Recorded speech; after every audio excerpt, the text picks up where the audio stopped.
Je viens d'acheter 2 nouvelles actions sur mon portefeuille Small Caps USA et je vais te les présenter aujourd'hui, t'expliquer comment je les ai trouvées et pourquoi je les ai achetées. C'est parti.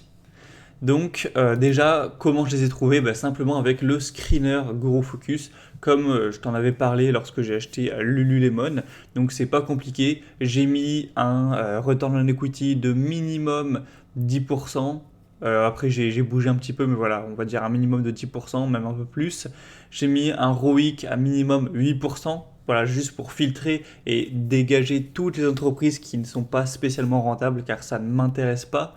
Ensuite, j'ai mis un PER en dessous de 20, voilà, pour pas me retrouver avec toutes les sociétés qui ont des PER de 30, de 40, ça m'intéresse pas non plus.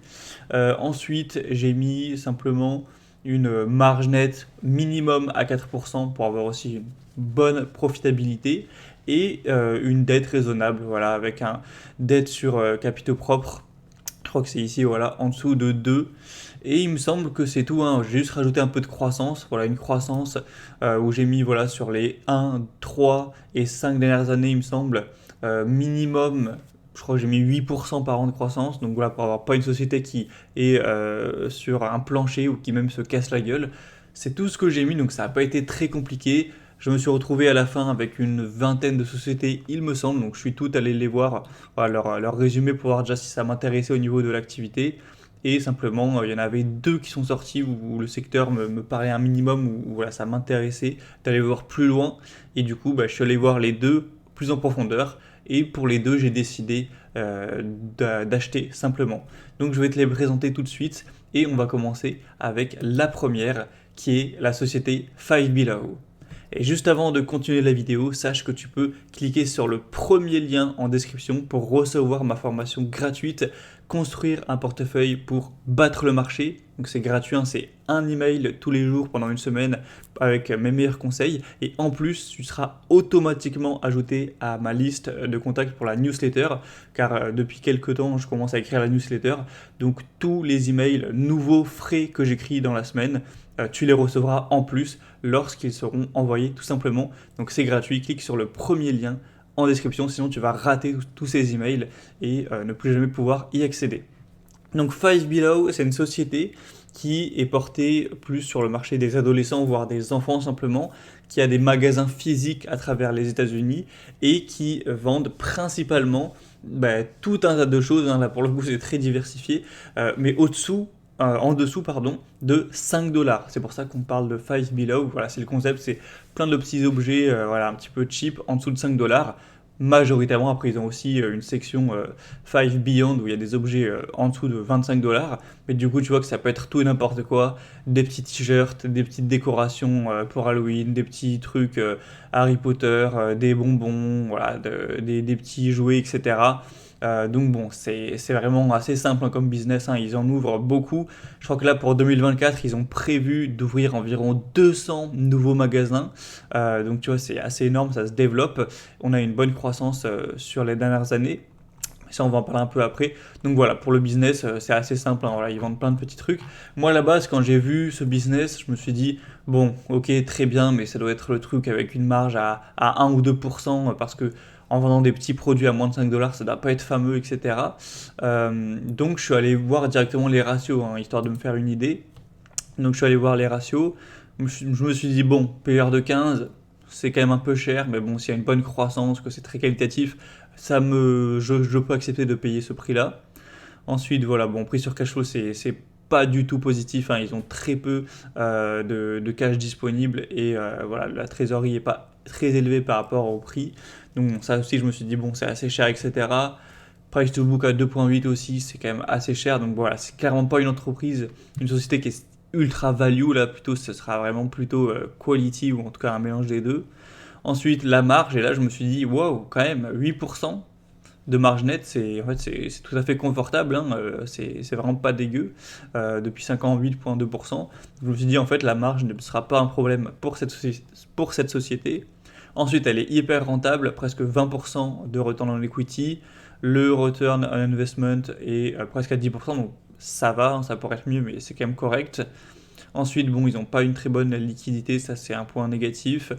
Et ils sont quand même relativement endettés, hein. Ils ont quand même plus de dettes que de capitaux propres. Donc bon, ça aussi c'est moyen. Donc je me dis bon, c'est plutôt correct. C'est pas la société de rêve où j'ai envie de mettre tout mon argent non plus. Mais why not, voilà. Voyons voir la croissance. Donc je suis allé voir sur Guru Focus tout simplement l'évolution du net income. Et on voit que voilà, il y a une très forte croissance.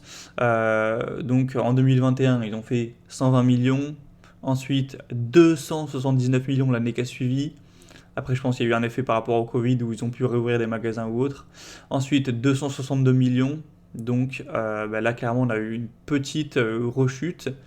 Et pour 2024, bon, ils appellent 2024, mais en fait, c'est 2023, c'est juste que l'année s'est terminée en janvier 2024. Donc voilà, ils considèrent ça en 2024, mais c'était plutôt 2023. Et là, on a eu 300 millions.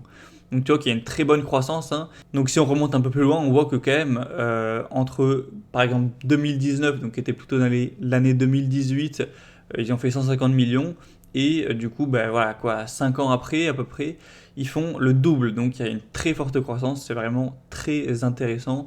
Ça doit faire facile du 12-13% par an minimum de croissance. Donc c'est quand même pas mal.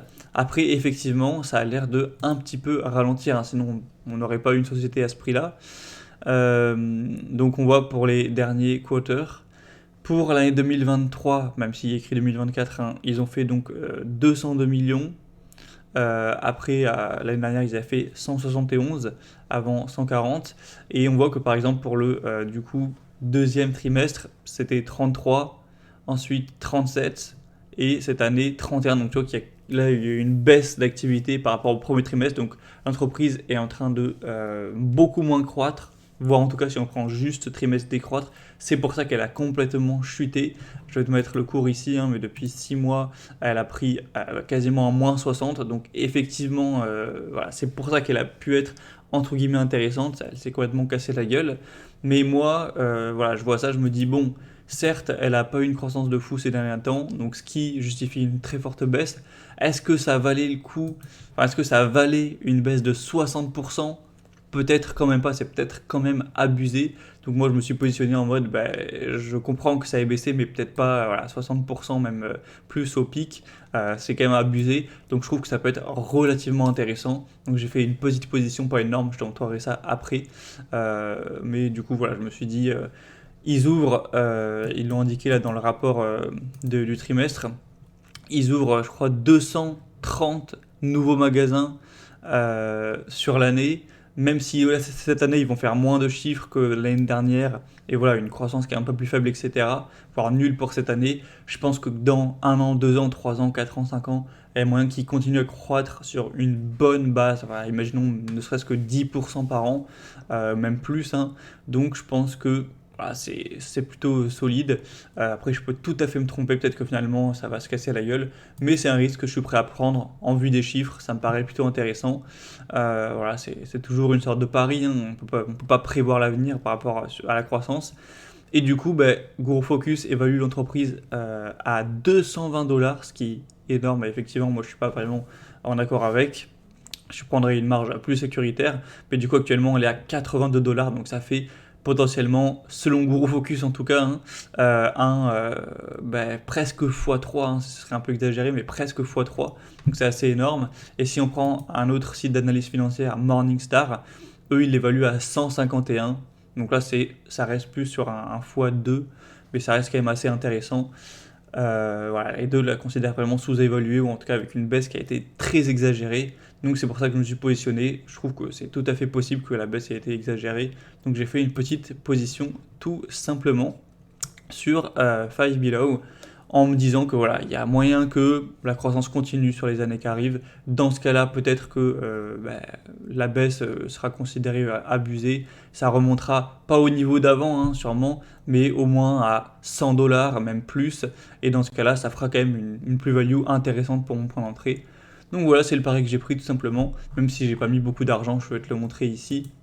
Sur Five Below, j'ai mis donc 3800 euros à l'heure actuelle, voilà, un peu moins de 4000 au final. Donc on verra bien ce que ça donne, mais voilà, j'ai pas mis une somme énorme, hein, ça reste ma plus petite position du coup du portefeuille. et potentiellement je renforcerai s'il y a des bonnes nouvelles ou si ça rebaisse énormément. Donc voilà pour cette première action, donc on verra bien ce que ça donne. Et maintenant on va passer à la deuxième action qui est tout simplement la société Paycom. Donc là ça n'a rien à voir, c'est des logiciels qui sont dédiés aux entreprises, donc des logiciels B2B et qui sont orientés sur les RH, la gestion de paye des salariés, etc. Donc ils ont plusieurs logiciels qui sont spécialisés sur plusieurs trucs, mais voilà, là par exemple ça permet aux salariés de voir, de mieux gérer leur paye, etc. Je ne suis pas allé comprendre exactement voilà, les points techniques de chaque logiciel, mais c'est clairement le secteur. Donc ce qui est intéressant, c'est que le secteur du logiciel, ça peut être hyper rentable, c'est scalable, ils peuvent trouver des clients en ayant très très peu de nouveaux coûts. Donc voilà, je te cache pas que c'est un secteur quand même super intéressant. Ah, forcément que ce genre de secteur, on va pas avoir un PER de 5 ou 6 comme sur Pujula, là c'est bien différent. Et tu verras qu'aussi ils ont une croissance qui est assez impressionnante. Donc quand j'ai vu ça, je me suis dit, bon déjà, on va aller voir la croissance, donc c'est ce que j'ai fait. Donc annuellement, tu verras que c'est assez énorme, hein. On a eu 130 millions, ensuite 180 millions, ensuite 140 millions, il y a eu le Covid, ça a dû impacter, hein. 196 millions, 281 millions et 341 millions. Donc, la croissance est vraiment folle. Et du coup, quand on prend trimestriellement, c'est la raison de pourquoi elle n'est pas hors de prix aujourd'hui, c'est qu'il y a eu une baisse de croissance tout simplement. Donc pour le premier trimestre 2023, on était à 119 millions. Ensuite, pour le premier trimestre 2024, c'était très bien, 247 millions, donc la croissance était toujours énorme.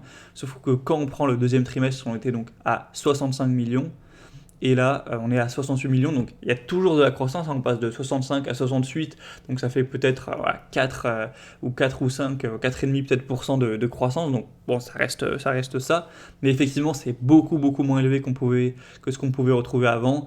Tu vois qu'avant, on avait eu un trimestre donc à 57 millions, donc la croissance était beaucoup plus élevée, de presque 20%, et là, on passe à 4%, donc forcément, le cours a chuté complètement suite à cette nouvelle, hein. Donc je sais pas quand c'était le point haut. Après ça avait déjà baissé avant, peut-être que parce qu'ils avaient annoncé des problèmes, une chute de la croissance. Donc on voit que forcément par rapport au plus haut, où là la croissance était encore je pense faramineuse à du minimum 20% par an, on a perdu 70%, et plus récemment là avec les derniers résultats on a perdu 55%. Donc ça paraît risqué, hein, quand on voit une action comme ça qui en quelques années prend moins 70, ça paraît risqué, on se dit que ça se casse la gueule, que ça va se faire bouffer par les concurrents. C'est tout à fait possible, c'est un risque que je suis prêt à prendre. Il y a énormément de concurrence sur ce secteur et c'est pas du tout dit que ce soit Paycom qui réussisse à gagner la guerre et voilà, et gagner le plus de clients et se prendre une place avantageuse. Mais bon, moi, pour l'instant, les chiffres, je les trouve pas forcément alarmants. C'est possible que ça croît moins qu'avant, mais que ça reste solide. Et en tout cas, tu verras que les fondamentaux sont intéressants. Donc, on va voir les ratios directement. Donc, le PER est à 19. Donc, voilà. Encore une fois, c'est comme avec Lululemon, ça paraît entre guillemets cher. Mais pour une société technologique comme ça, scalable, hyper rentable comme tu vas le voir, on ne peut pas vouloir à un PER de 5 ou 6 ou même de 10, hein.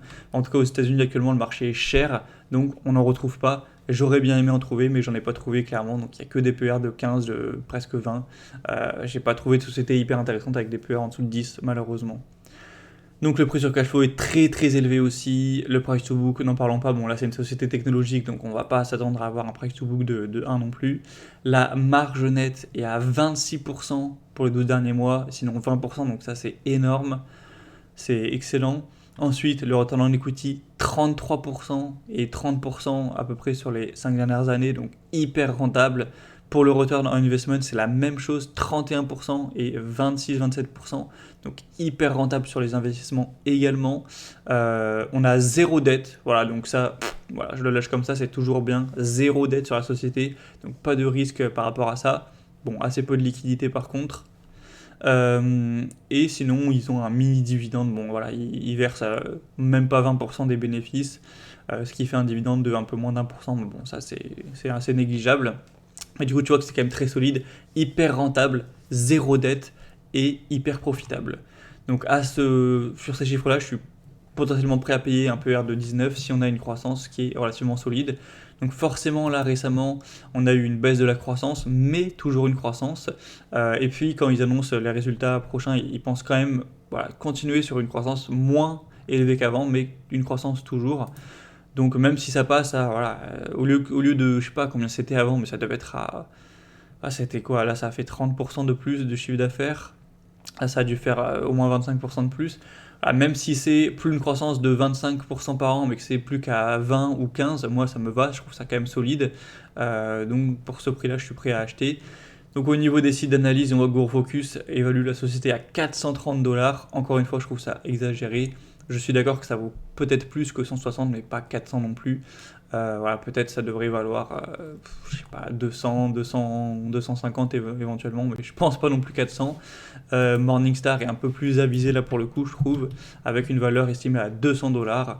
Ce qui me semble quand même un peu plus proche de la réalité, tout simplement. D'ailleurs, j'ai pas parlé du prix des sociétés, c'est vrai que, bon, 5 Below, on est sur 4 milliards. Donc, tu vois, c'est pas une small cap, ce qui vaut 300 ou 400 millions. Là, on est plus sur une mid cap.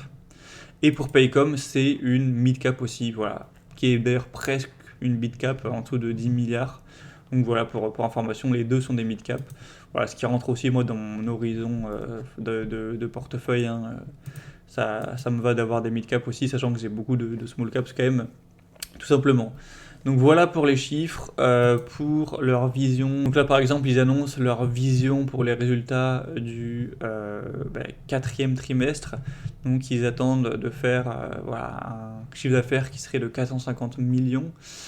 Et du coup on voit que, je vais revenir sur les résultats trimestriels, on voit que c'est quand même plus que l'année dernière. Donc ils sont toujours sur une vision de croissance, même si ce ne sera pas forcément une croissance énorme. Donc voilà, pour moi ça reste solide, zéro dette, des bonnes marges, rentable, qui continue à croître. C'est pas la société non plus où j'ai envie de mettre 20 000 €, où je vais tout miser dessus, mais me faire une petite position, je trouve que c'est pas déconnant, c'est toujours mieux que du cash selon moi.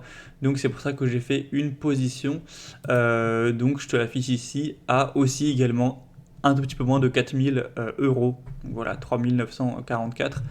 Donc c'est pour ça qu'avec les deux, j'ai fait environ 8 000 € d'achat, donc c'était vendredi dans la journée. Mais bon, le prix n'a pas bougé par rapport à là, puisqu'il y avait le week-end. Donc voilà, les deux ont été posés. On verra bien ce que ça rapporte, comment ça marche. C'était tout pour cette vidéo donc d'information de mes achats récents. Tu pourras me dire ce que tu peux en penser en commentaire. Et bien sûr, si c'est pas fait, clique sur le premier lien en description et inscris-toi, mets juste ton email pour recevoir la formation gratuite, créer un portefeuille qui bat le marché et aussi être inscrit gratuitement automatiquement au newsletter pour recevoir tous les prochains emails que je pourrai envoyer à la liste de contacts.